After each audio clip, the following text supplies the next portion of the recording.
Hola amigos, ¿qué tal? Bienvenidos a esta nueva emisión de Diálogo. En 2020, la canción Mojito del artista Checho consiguió que Cuba se volviese más popular en China. Cuba fue el primer país del occidente en establecer relaciones diplomáticas con China. Ahora, 6 décadas después, las cooperaciones entre los dos países se han extendido en todos los terrenos. Hoy, en nuestra edición de la serie de entrevistas especiales titulada Hablan los embajadores, tenemos el gran honor de conversar con el señor Carlos Miguel Pereira, embajador de Cuba en China. Señor embajador, es un gran placer invitarle a nuestro programa y muchas gracias por recibirnos. Gracias a ustedes. Usted tiene una rica experiencia de vivir y trabajar en China. En cuanto al desarrollo de este país, ¿qué fue lo que más le ha impresionado? Yo diría lo más importante, la mayor experiencia que me he llevado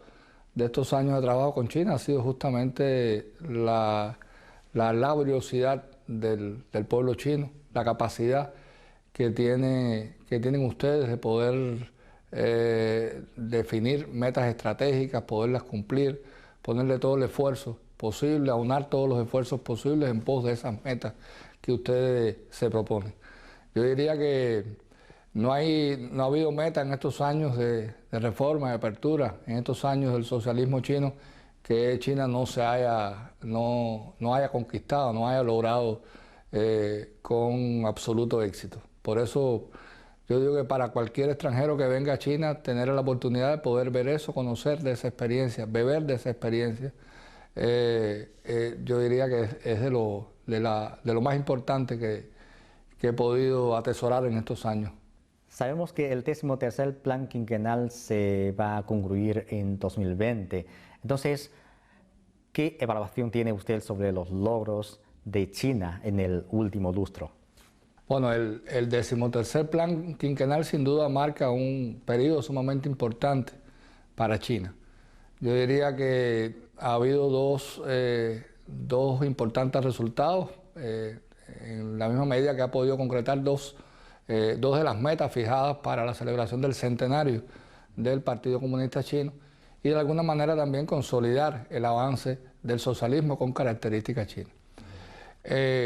Al hablar de estos resultados, lo primero que me viene a la mente es justamente el cumplimiento de la meta estratégica de erradicar la pobreza extrema en las zonas rurales del país,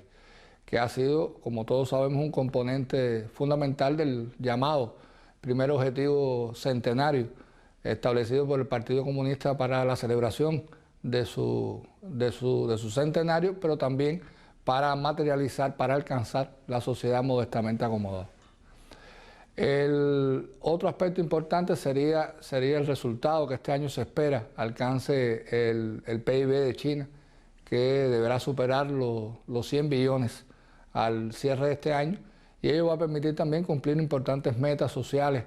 como la creación de más de 60 millones de empleos urbanos en el país, la cobertura de seguro médico básico a más de 1.300 millones de chinos y también la cobertura del sistema de pensiones básicas a más de 1.000 millones de ciudadanos chinos. Pero siempre pienso que en lo personal, a mí lo que más me sigue impresionando de China, tras la conclusión de este 13º Plan Quinquenal, ha sido justamente su consolidada capacidad de no solo gobernar, la capacidad del partido y del liderazgo del partido, no solo de gobernar y de articular las distintas políticas estratégicas con el Comité Central del Partido y el presidente Xi Jinping como núcleo de esa dirección, sino también lograr en la práctica la instrumentación y la materialización de dichas políticas, dichas metas con una probada eficiencia. En el último lustro se alcanzaron además logros relevantes en la construcción tanto económica como social del país. En primer lugar, el renovado impulso a la reforma y la apertura al exterior, los mayores beneficios alcanzados por el pueblo chino, el reforzamiento de las bases para el cumplimiento de esa otra meta centenaria, que es la construcción de la sociedad modestamente acomodada. Y en el ámbito internacional, fue clave la defensa del multilateralismo, de los principios básicos del derecho internacional, la solidaridad y la priorización de la cooperación, el firme rechazo al hegemonismo, a los bloqueos, al proteccionismo, a las políticas de fuerza, a los dobles raseros en la lucha contra el terrorismo, las campañas políticamente motivadas, las acusaciones infundadas, la estigmatización política con un claro enfoque xenófobo y discriminatorio y la imposición de un modelo único en el mundo, sin duda constituyeron también aportes relevantes a la paz, la estabilidad y el desarrollo mundial en correspondencia con la aspiración reiterada varias veces por el presidente chino de construir una humanidad de destino compartido. China ha comprometido que en 2020 va a erradicar la pobreza absoluta y eso quiere decir que este país va a cumplir la meta de reducción de pobreza fijada por la Agenda 2030 del Desarrollo Sostenible de la ONU 10 años antes de lo previsto. Entonces, usted conoce muy bien sobre China y ha visitado muchos lugares. ¿Qué es lo que quiere compartir con nosotros respecto a los esfuerzos de China en la lucha contra la pobreza? En primer lugar, los logros alcanzados por China en la lucha contra la pobreza constituyen sin duda un excelente ejemplo para todos los países del mundo. En cuanto a la importancia de aunar todos los esfuerzos, todos los recursos posibles en ese propósito. Según datos oficiales, China logró sacar de la pobreza extrema en los últimos 5 años, que es el periodo de vigencia del 13º Plan Quinquenal, a más de 55 millones de personas en zonas rurales. Lo que, sumado a todo lo que había hecho en el periodo posterior, hay que decir que en los últimos 20 años China ha hecho el aporte al mundo de sacar a más de 800 millones de personas de la pobreza. Por lo tanto, cumplir con esa importante meta estratégica y anticiparse casi 10 años al cumplimiento de la Agenda 2030, de alguna manera valida la eficacia y la acertada política de planificación estratégica que ha seguido el Partido Comunista en cuanto a la solución de este importante flagelo. Yo he podido experimentar personalmente, he podido constatar personalmente el impulso otorgado por el presidente Xi Jinping como núcleo de la dirección del partido, pero también el gobierno a todos los niveles ha sido decisivo para derribar los obstáculos, lograr los éxitos alcanzados en la lucha contra la pobreza. En el presente año he podido tomar parte en medio de la COVID-19, en ocasiones que nos han brindado, en 2 seminarios centrados en la lucha contra la pobreza, organizados por el Departamento Internacional del Comité Central del Partido en las provincias de Huizhou y Fujian, donde pude ver allí de primera mano los esfuerzos que se realizan a nivel de los gobiernos locales, a nivel de todas las instituciones chinas, para cumplir con ese propósito centenario. En otras visitas que he hecho a otras provincias, también he podido constatar que no se trata solamente de un objetivo aislado que corresponde a un grupo de provincias chinas, sino que es un objetivo transversal que abarca a todo el país, tanto las provincias de mayor desarrollo como las provincias de menor desarrollo. Incluye no solamente la mejoría de una situación de vida de determinados segmentos de personas, sino también el mejoramiento de infraestructura, el incremento de los ingresos de la población rural, la más pobre, el mejoramiento de las condiciones de vida, la elevación de la calidad de vida y la prestación de servicios también de alta calidad en materia de educación, en materia de salud. En Huizhou y en Fujian recuerdo, por ejemplo, que allí las políticas implementadas en los territorios han estado dirigidas también a potenciar el desarrollo local, las ventajas de cada localidad en correspondencia, por supuesto, con los elementos, los productos distintivos que caracterizan a esa zona. Y más importante aún, y garantía hacia el futuro, pienso ha sido la insistencia tanto del presidente Xi Jinping como del gobierno chino de hacer sostenibles estos esfuerzos. Es decir, no basta con sacar a la población de la pobreza, sino de alguna manera hacerlo sostenible en el tiempo, implementar un mayor número de medidas que posibiliten arribar a esa próxima etapa ya definida en el próximo plan quinquenal de construcción de un país socialista moderno. Se han transcurrido 6 décadas las relaciones entre China y Cuba. Si le pedimos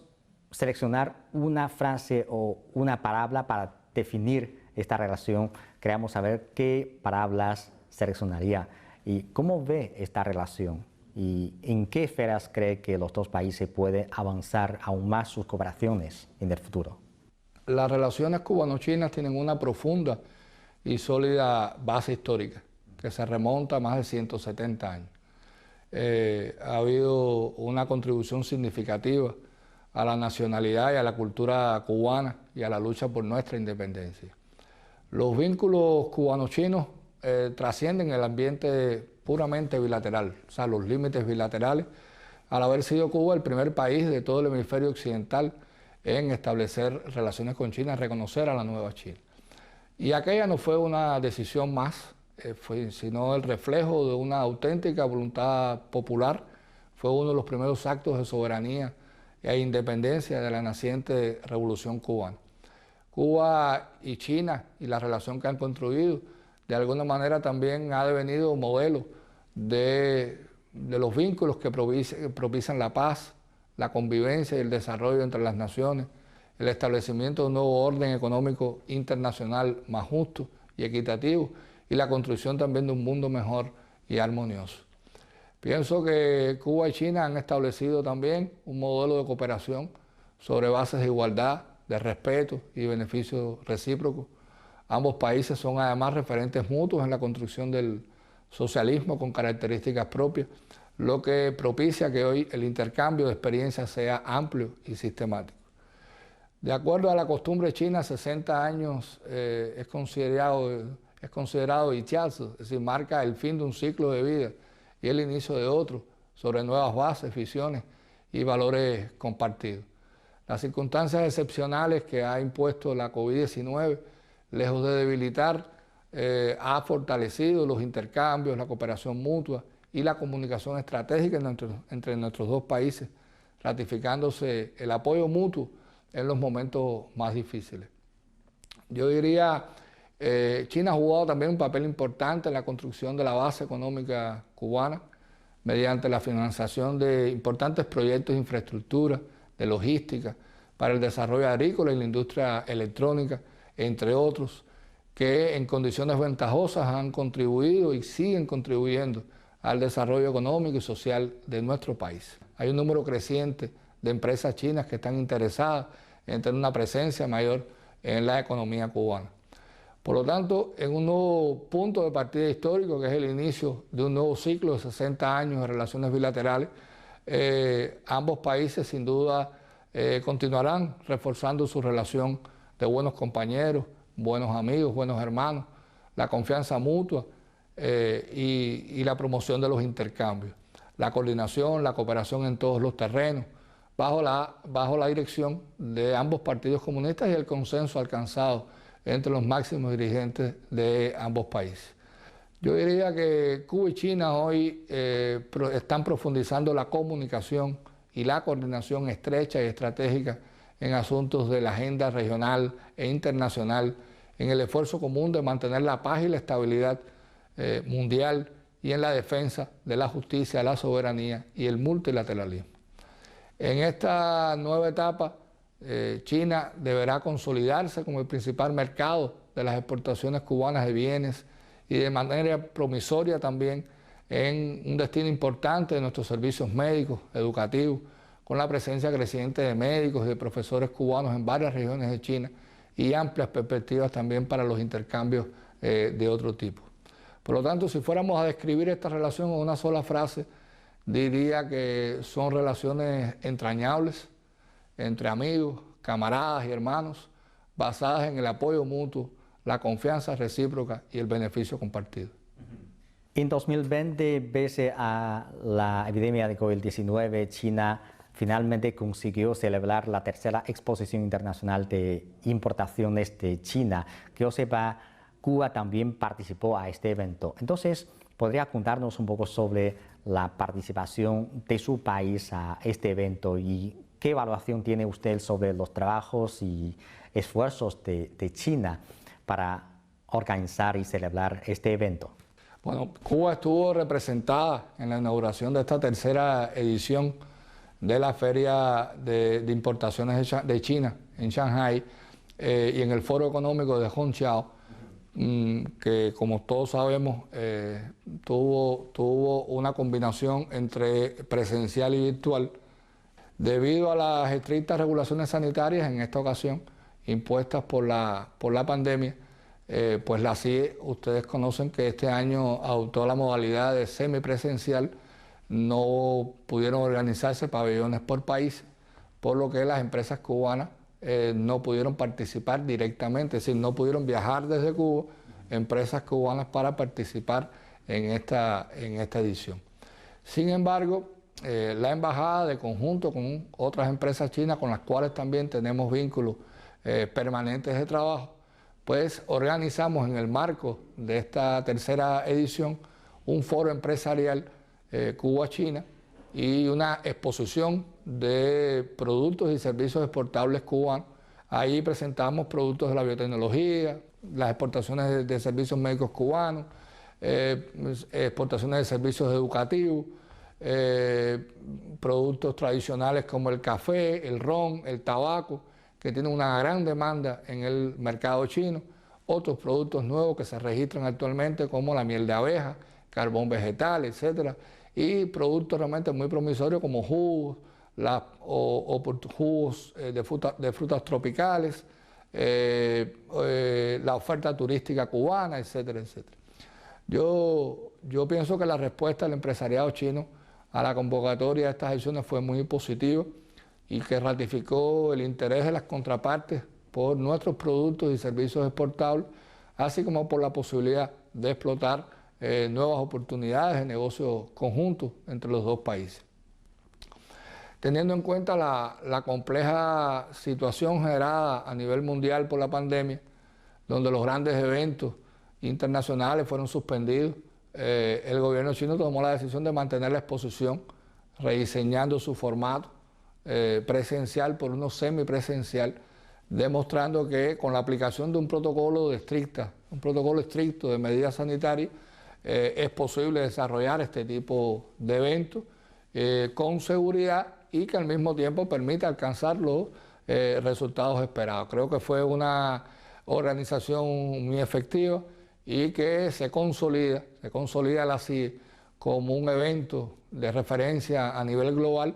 en la misma medida que juega un papel muy positivo para el desarrollo económico mundial, favorece, promueve el comercio global. Usted ha experimentado y atestiguado todo este proceso de China en la lucha contra la epidemia de COVID-19. Entonces, sobre este proceso, ¿qué evaluación tiene de los esfuerzos de China en la lucha contra la epidemia? Y en cuanto a las cooperaciones entre China y Cuba en este aspecto, ¿qué es lo que puede compartir con nosotros? China le dio una gran lección al mundo en el enfrentamiento a una pandemia de estas características. Desde el mismo inicio hay que destacar la manera como el liderazgo político chino, con el presidente y secretario general Xi Jinping al frente, supo unir al pueblo chino bajo el liderazgo del partido para lograr los resultados que finalmente se alcanzaron.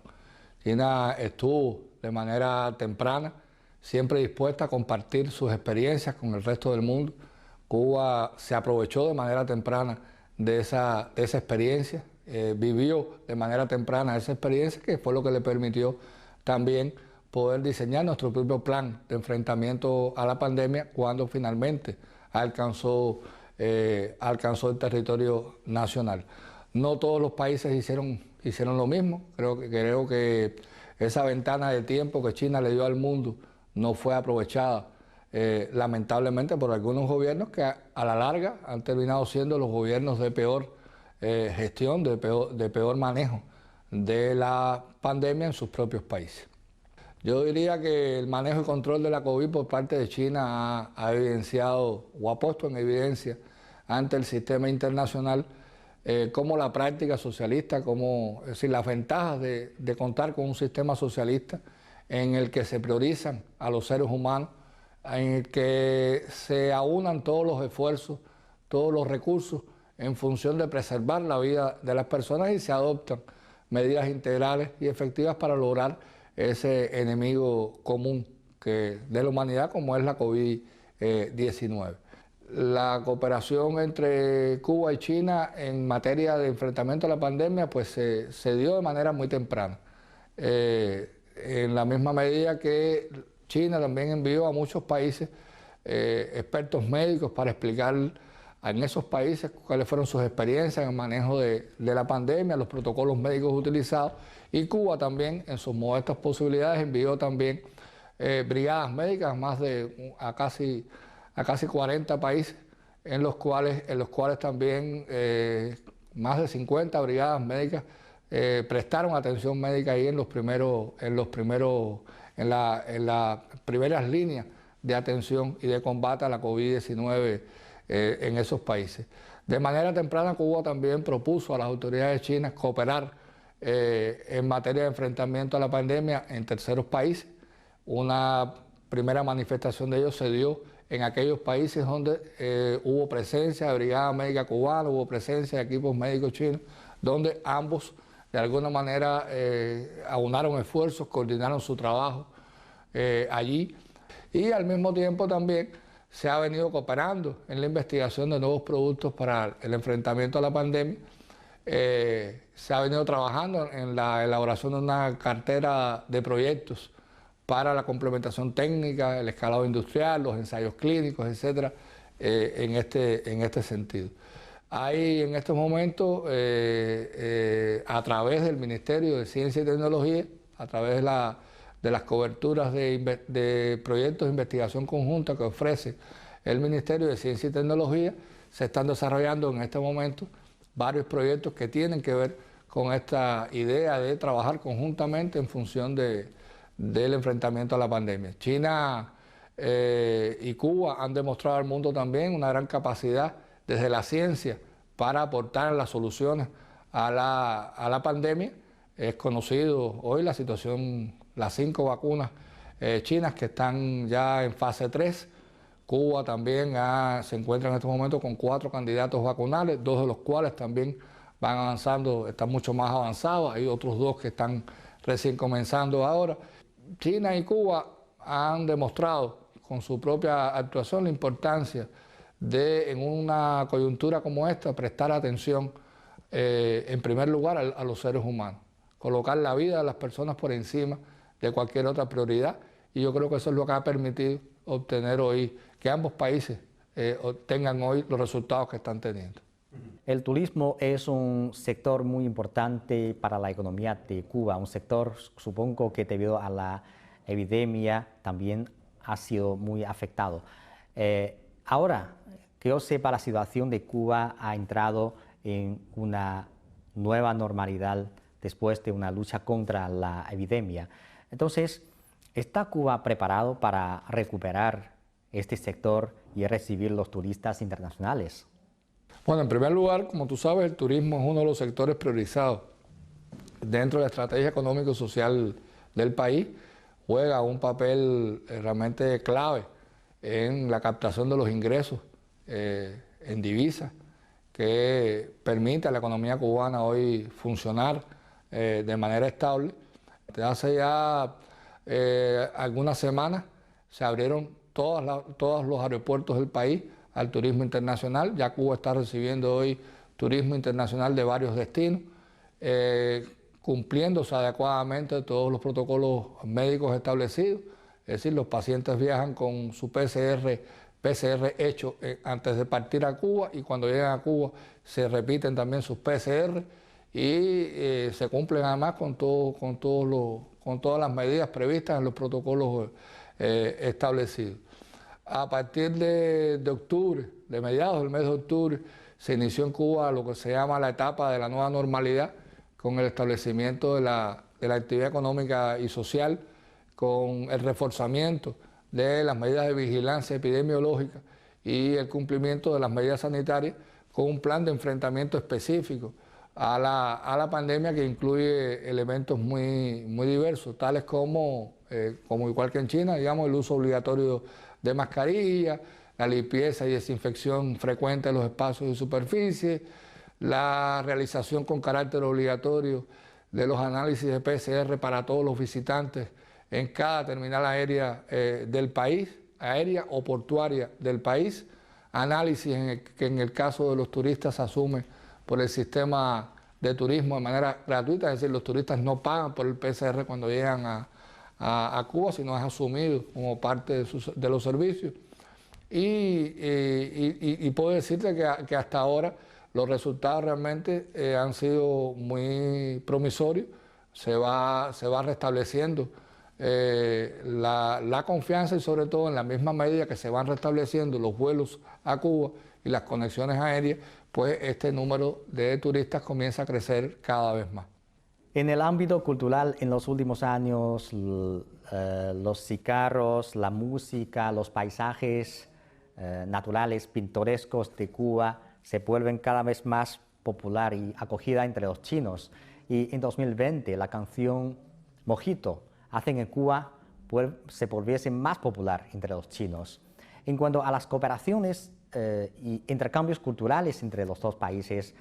¿qué opinión tiene usted? ¿Qué recomendaciones tiene sobre cómo mejorar estos intercambios entre China y Cuba en el sector cultural? Bueno, a ver, en efecto, la cultura está en la base de nuestras relaciones. Es decir, cuando usted hurga en la cultura tradicional cubana, usted va a encontrar ahí maneras como esa migración china de hace más de 100 años, de alguna manera también se ha ido produciendo un sincretismo cultural. Por ejemplo, hay un ritmo muy conocido en Cuba que es la